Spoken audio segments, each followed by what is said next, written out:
So today's topic, I want to talk about near-death experiences and pre-birth memories. Now, with these two topics, an overarching theme starts to present itself. You start to see time and time again people say, I didn't want to come back. And just so you guys know, I'm driving, so I'm not going to be able to really read the comments unless I'm at a light. Anyways, so you start to see constantly these people will come back from their near-death experience and report that, they didn't want to come back, but something was telling them to come back. And usually there is an entity involved with this, and what they'll do is they'll present something like, oh, well, you've got your children, you've got your mother, your father, you got your dog, you got something back on Earth. Now, well, I didn't say a lot of people, but a good chunk you'll see they something inside them told them that basically their family members will be all right. So what the entity starts to do is kind of go through, if they're not successful, you see this when you start reading through and you start to constantly recognize what's going on.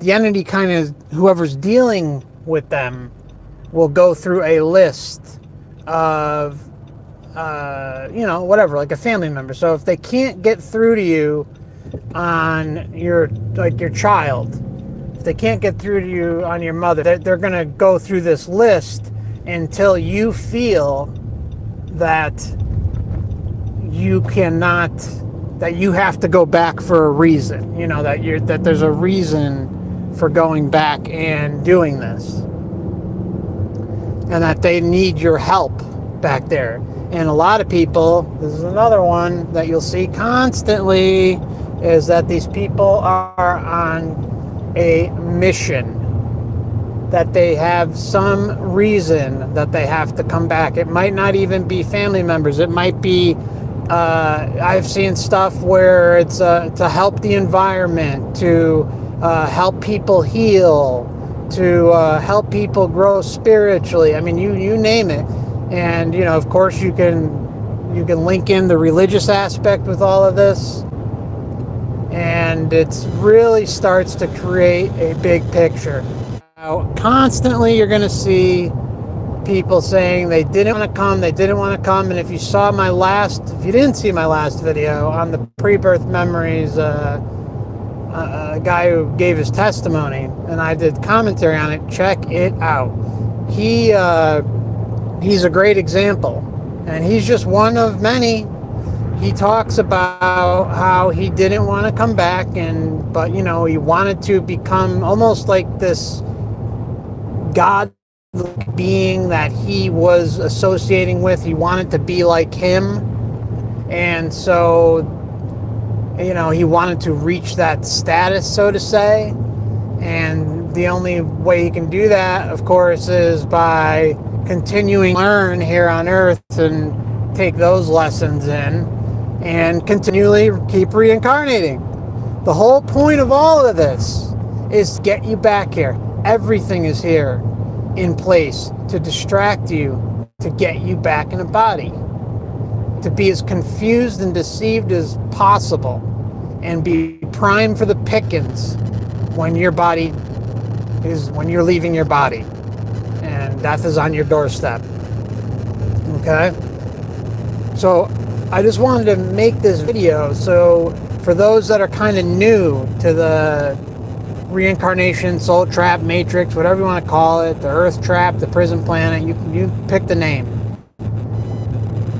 Overarching themes you constantly see in near-death experiences that I didn't want to come back, and same thing with pre-birth memory. Just see it constantly, over and over. Just read through the stories, listen to the stories, watch the stories, all these testimonies, and that's something you'll start to pick up on.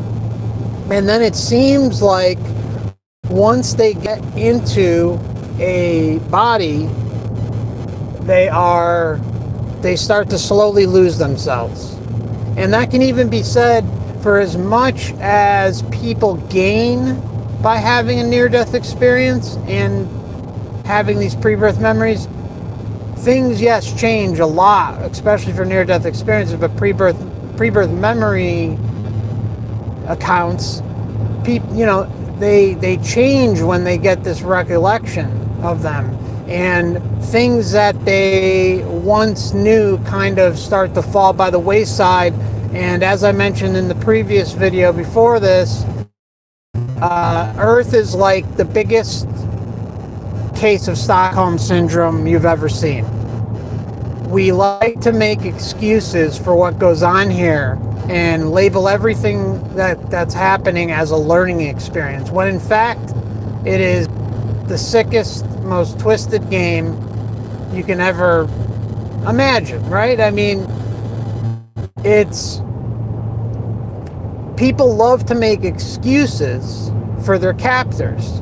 They like to make excuses for why things are the way they are, when in fact it's supposed to be this way. That's why it is meant to be this way on purpose, because all the system is rooted in is getting you back here. That's its sole objective. It wants you to put your energy into things once you do come into a body and feed off of that energy. We can call it archons, we can call it the loosh from Bob Monroe, whatever you want to call it. There, if you even look at the movie The Matrix, which I'm sure everyone here has seen, you say, the human body is a battery, okay? We are energy emitting machines in this biological suit, and our spirit consciousness is jammed into the brain. The brain acts as a governor. But as we go through life, we experience all sorts of different things. And the negative energy, as well as the love, is a energy producer. But mainly, the negative energy seems to be what they feed on the most. That seems very obvious just by my life experience, and probably by your life experience. You can see a system that is completely rooted in negativity and being at a quote-unquote lower vibrational field or sensing. So you're outputting this energy, and something out there is picking it up and utilizing it for themselves. Now, what's a great example of something we've seen throughout history constantly is, sacrifice, human sacrifice. That's an overarching theme in humanity's history. It doesn't matter where you look, you're going to find it constantly. And they're, killing somebody, torturing somebody for a god, a result, an energy excretion, so to say. And we can even go down the MK Ultra route. What happens to these children who grow up in these situations where they're going through these mind control things, because that's what they're doing. They're separating and compartmentalizing the human experience for that person through torture.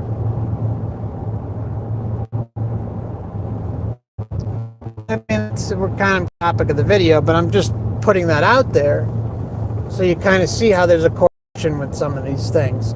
But the big one, again, is for if you're new to the whole reincarnation matrix theory, not theory, I think I know it's fact. There is no more theory for me.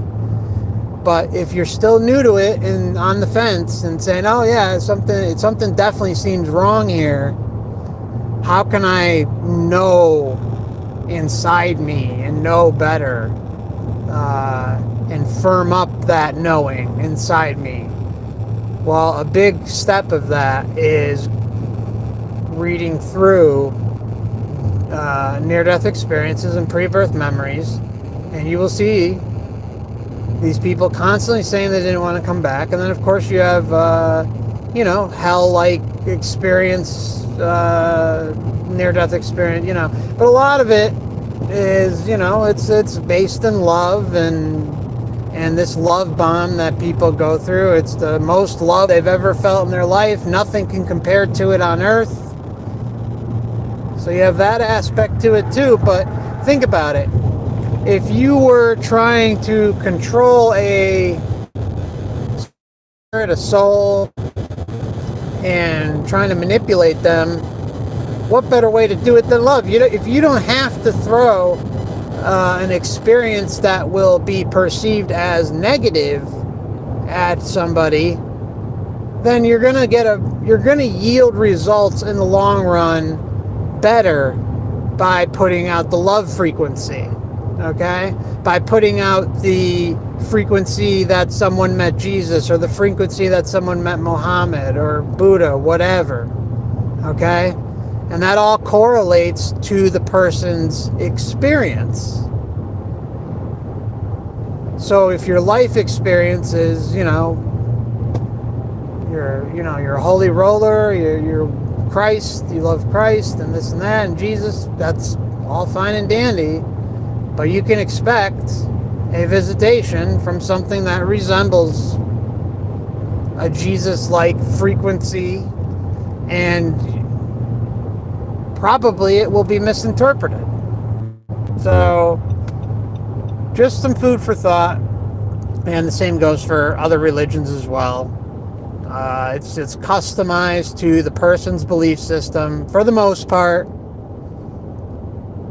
and that is weaponized against you at the time of death. So just wanted to throw these things out there. So if you're on the fence, go read near-death experiences, pre-birth memories, listen, watch, and you'll hear time and time again, constantly, that people didn't want to come back. So why do they come back?